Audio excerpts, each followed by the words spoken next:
My name's Afia Chin, born in Brooklyn, bred in the DMV, and my spirit animal is an elephant. Why the elephant?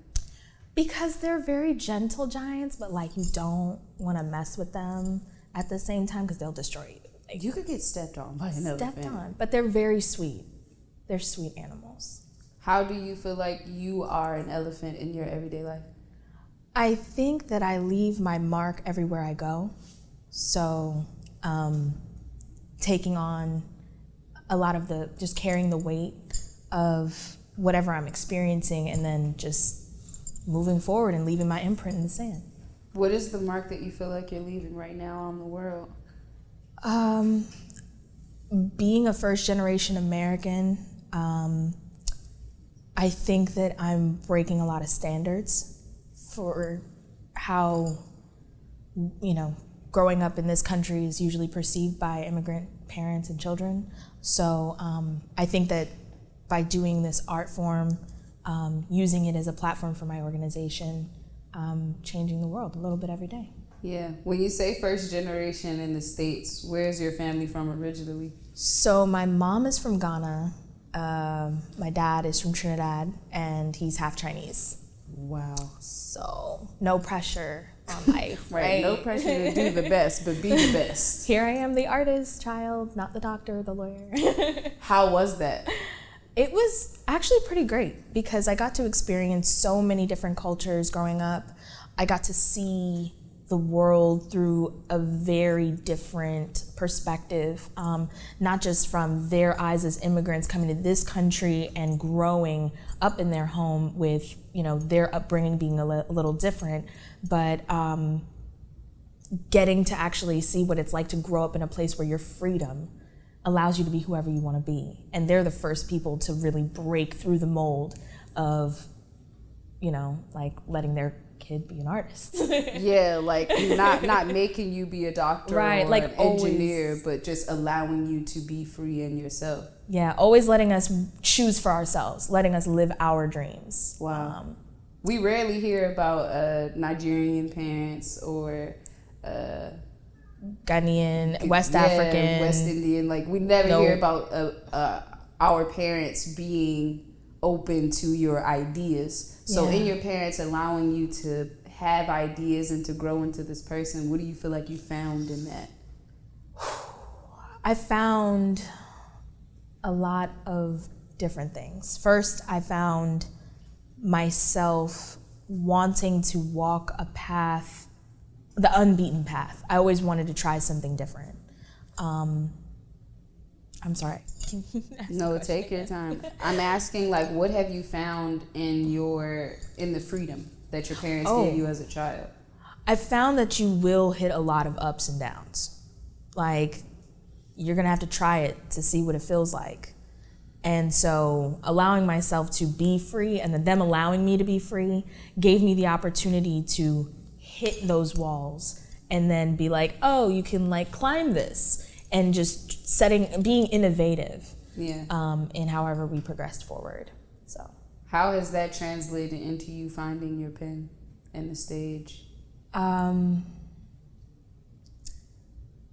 always been a writer, but I think especially in the last 5 years, I think it has given me the opportunity to not feel afraid of failure, not wanting to write to impress anyone, just writing because I can, and breathing through my art.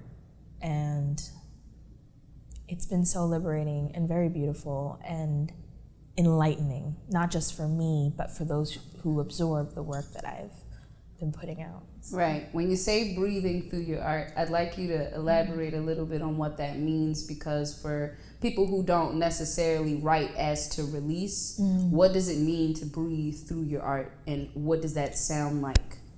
So breathing for me usually comes from the place of whatever I'm experiencing during a time, and taking it and formulating a theme, and then dissecting the theme into a way that allows me to say what I want to say, and being able to like throw the middle finger up if I want, and like not feel bad about it.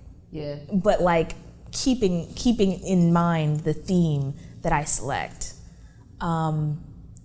I tried not to focus too much on, you know, my ethnic background. I try not to overthink my womanhood or my sexual orientation.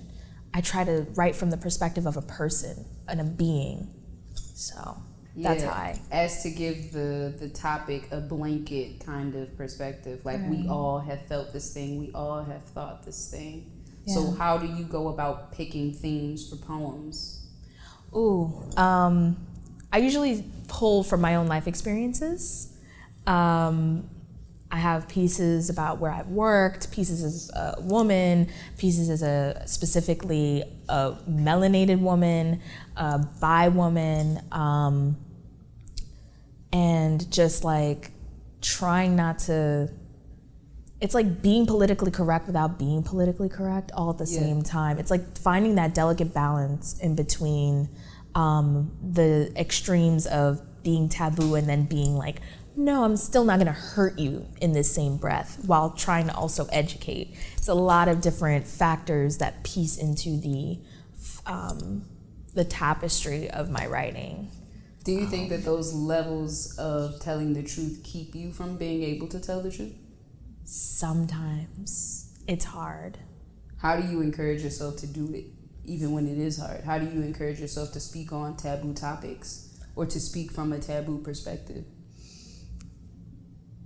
I take a nice, solid helping of it and just absorb it. Like, at some point or another, what happens in the dark will always come to light, right? So I might as well just swallow whatever I gotta swallow and move forward. You may as well talk about it, because eventually at some point somebody's gonna do it. Somebody's gonna bring this up, guys, so we may as well do it. So it's like, when you are the person to talk about it, is backlash a thing that you've had to deal with? Yeah, it is. And it's hard sometimes to deal with backlash, especially I've been in a lot of different situations in my own life where I've spoken truth and been met with severe life-threatening consequences for speaking truth.